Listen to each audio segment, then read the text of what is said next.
group from the early 90s. And it blew me away. I had no idea that he used to be in a group. And I was like, what the fuck? Like, he had a group with a brother, and he's been around since the late 80s. And so we just started digging and listening to KMD. And I was blown away. It was so different than Doom. Different style and definitely very 90s, and it had that lot of jazz influence. So yeah, it was a lot of fun being a fan of Doom and then going back and discovering that he had a whole nother group that I had no idea about. I think it's pretty cool to discover when an artist you like has a group. For me, it was 213. So finding out that Snoop Dogg, Snoop, Nate, and Warren G put an album out together as 213. I was like, I don't know why no one's talking about this. I don't know why.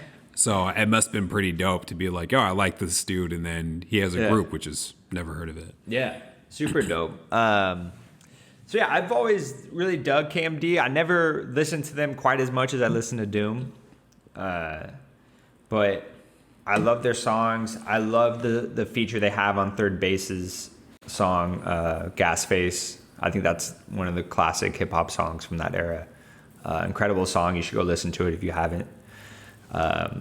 So yeah, it's fun to go back, and I just remember being in college and listening to a lot of KMD and you know, getting really into it with my brother and listening to this stuff. It brings back memories of that.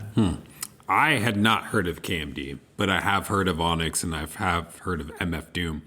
But the thing with MF Doom for me was like, so I think there's a difference between 32-year-old me and 20s me. Mm-hmm. So 20s me heard MF Doom and, you know, heard the clout that he has behind him, all the stuff that he's done, how people look up to him and the influence that he has. But when I listened to him at the time, I was like, he's got this really monotone voice. I'm not really, it doesn't engage me. I'm not really feeling it.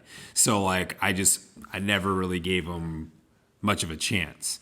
Yeah. With this pod, I know he's on the list, so I'm looking forward to revisiting him and trying that again now that I'm in my 30s and thinking different. Yeah, what's crazy is he's so different on this album. He is. So when you had said like, hey, you know, you'll probably recognize one of these people on there, I heard him rapping and I was like, man, that sounds like Eazy-E, but Eazy-E doesn't rap like that at all. Right.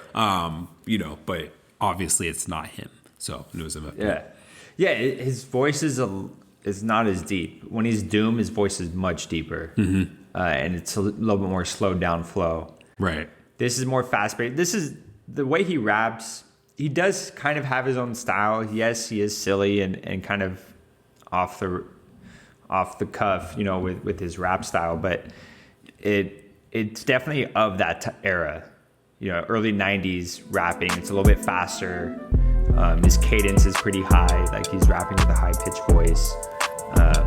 So it's very much of the time. So yeah, with that said, let's get into the album.